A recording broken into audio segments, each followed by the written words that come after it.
Hello guys, thank you for coming to my channel today. We are going to have ourselves some steak. It's something that's very liked in my house. Everybody loves a good steak, and the way that I like to cook my steak, I like them to be medium to medium rare. That's how I like my steak. Now for this two particular steak, I got a couple of New York strip steak from Costco, the premium. As you can tell from the marbling on the steak, these steaks have been in the fridge already overnight. I've already seasoned them just with some salt, and the salt has already been absorbed into the steak. That's one thing that I love about it, and it's a bit more dry on the top, which is going to give us a great crust. And so the last step for this one will be to add just some black pepper and some garlic powder. And that's one thing that you don't want to do, especially when you have a good cut of steak. You don't want to over season your steak so that you are able to taste your meat, right? So just salt, pepper, and garlic powder, goes a long way. All right, so right now we're just going to season our steak with some pepper, some black pepper, and some garlic. Right now, I usually have a grinder for my pepper, but for some reason I'm not able to find it. So I'm gonna be a little fancy today. I took out my mortar, but for those who don't have a mortar or don't have a black pepper and a grinder, you are just fine using the regular black pepper on your steak. But me, excuse me if I'm a bit fancy, but I like my pepper freshly grinded. So I'm gonna put a little bit in my mortar and we are gonna go to work.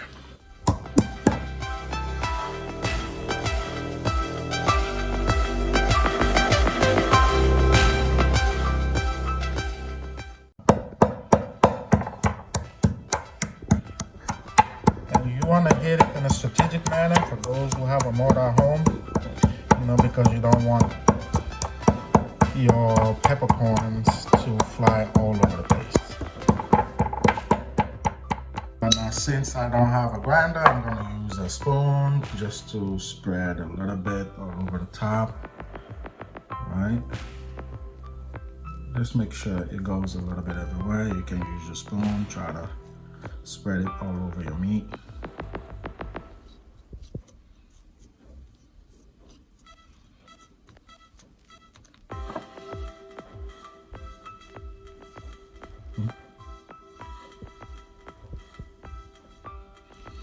Just a little bit more, gives you that little kick. Now we are going to put up some garlic.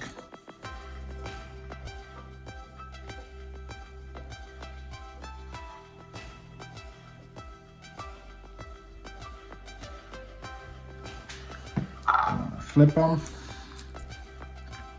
Same on the other side. So let's grab a pinch. Let's go ahead and spread it. Pinch.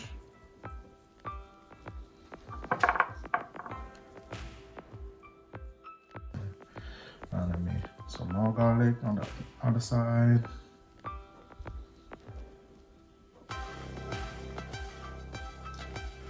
All right, and our steak are ready to be done. All right, so now it's time to cook a steak.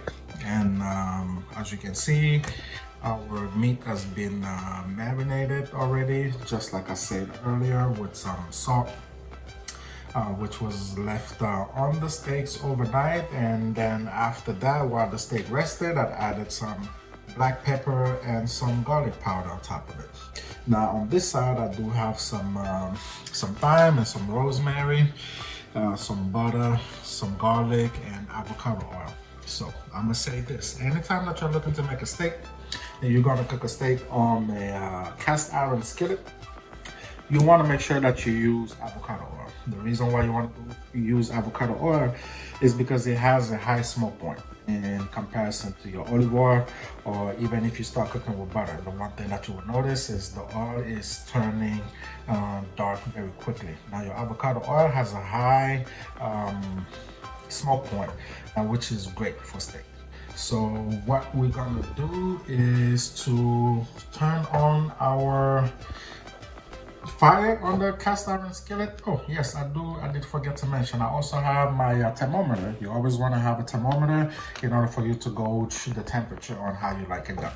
So for the purpose of this video, we are going to cook our steak between medium and medium rare, which is usually how I like my steak. But at the end of the day, there's no wrong way to cook your steak. Some people like their steak well done, for instance.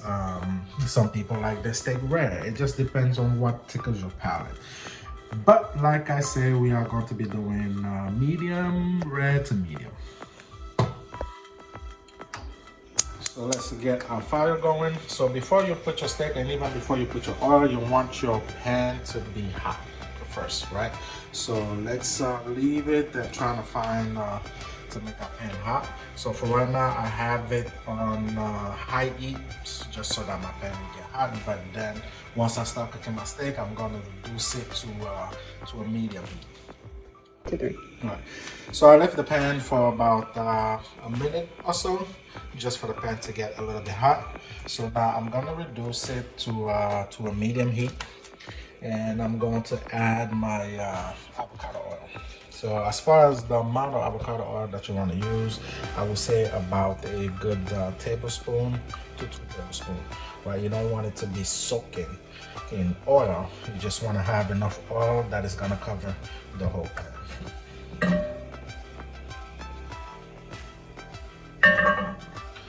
So now it's time to put on our steak. Now we're gonna put on our steak on the pan. And you're gonna be hearing some sizzling as you bring it closer to the pan. So right now I'm testing the oil. So you don't just want to dump it on it. So you kind of like find a way to lay it down properly. Just like that. And we are going to be cooking it about 5 minutes per side.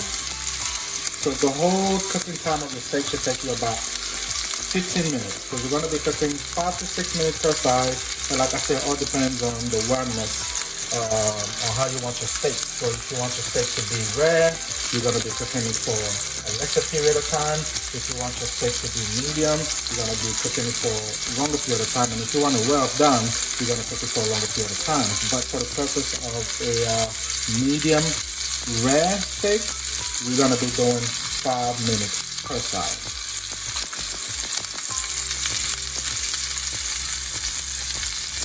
And what we're looking to have in the bottom is to have a beautiful crust, right? That's one thing that you want with your steak. You always want to have a beautiful crust on top of it. And also, depending on the thickness of your steak, and this steak is about, I would say about 1 inch thick. So depending also on the thickness of your steak, that also will dictate your cooking time. And which is why it's always good to have yourself a thermometer, because the thermometer will enable you to find the right temperature of done.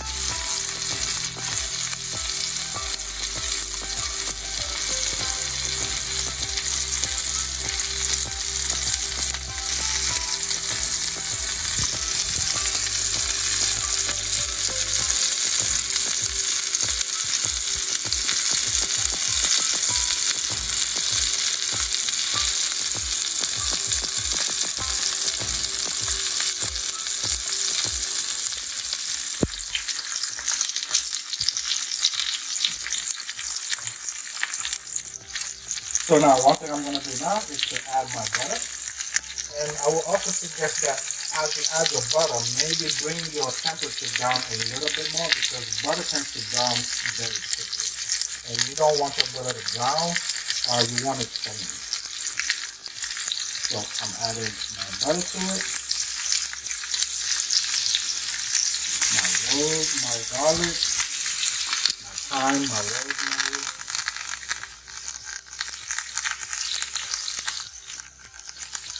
And now it's time to get to the basting.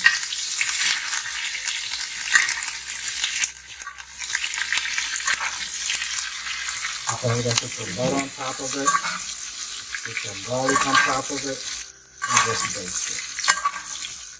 You know, what happens is it keeps your steak moist, and with all the aromatics that you put in, you know, as you can see, my butter on the bottom is just foaming. It's not getting dark, and that's what we are looking for, guys.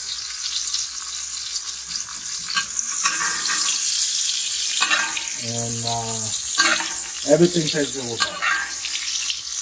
You know, my wife don't like when I use too much butter, but one thing you can't deny is, you know, butter just brings an extra type of flavor.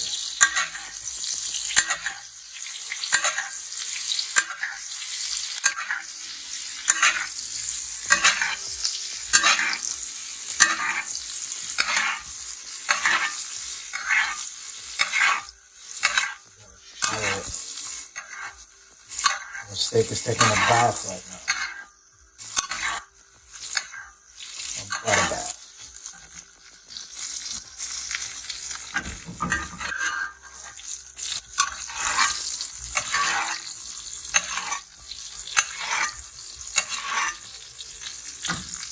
Look at that.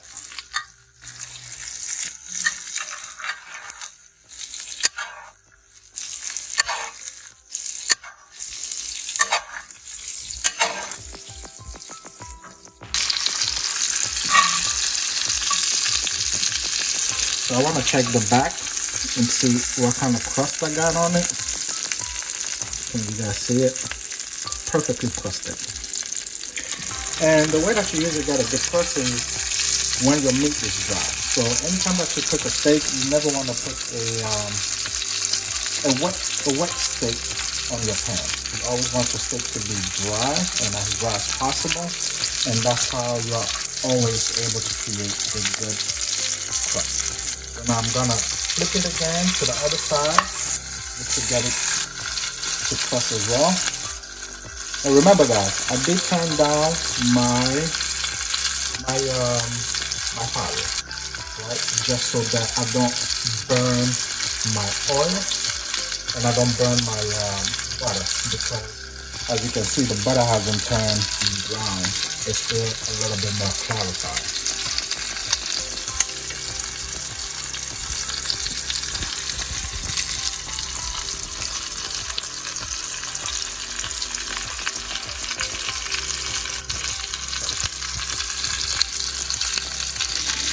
I wish you guys can smell this. It just smells fantastic.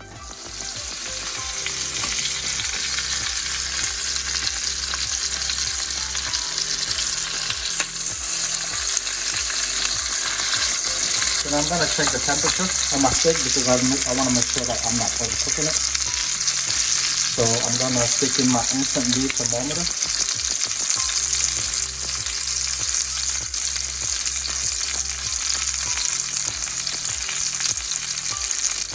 Yeah, right now it shows me an internal temperature of 114, right? So I want to leave it a little bit more because the temperature that I'm looking for is 135 if you want your steak to be on a medium rare, and if you want your steak to be medium, you're looking for an internal temperature of 125. Now, if you're looking for a well done steak, you're looking at a temperature of around 160.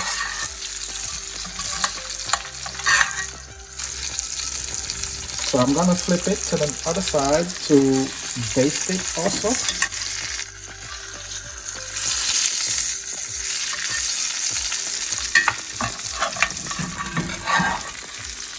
And imagine right now, this butter that we put in, and as we are basting it, it has rosemary in it, it has thyme in it, it has garlic flavor in it. So all these flavors are gonna give your steak another flavor profile.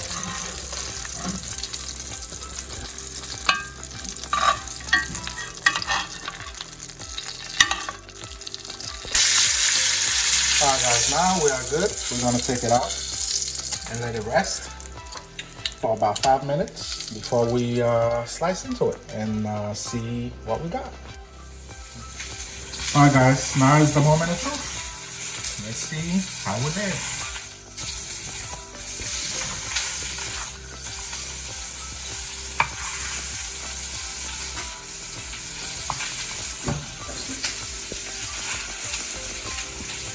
Now look at that beautiful pink.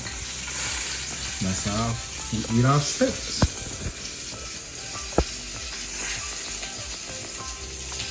Now I'm gonna be cutting it in thin slices.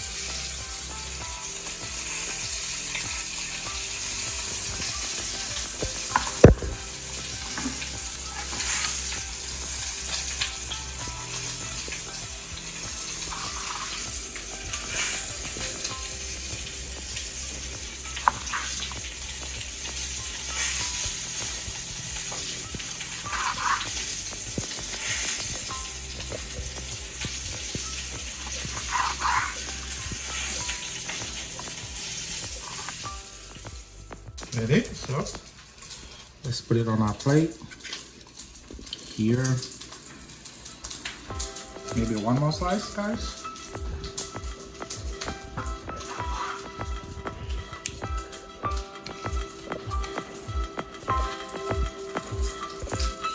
So as you see, I prepared my sides with it. Next time I will show you guys how to make a house of baked potatoes. So for our lunch today, we have house of baked potatoes, a salad with some strawberries and spinach, and then of course to pair it with, we have our steak.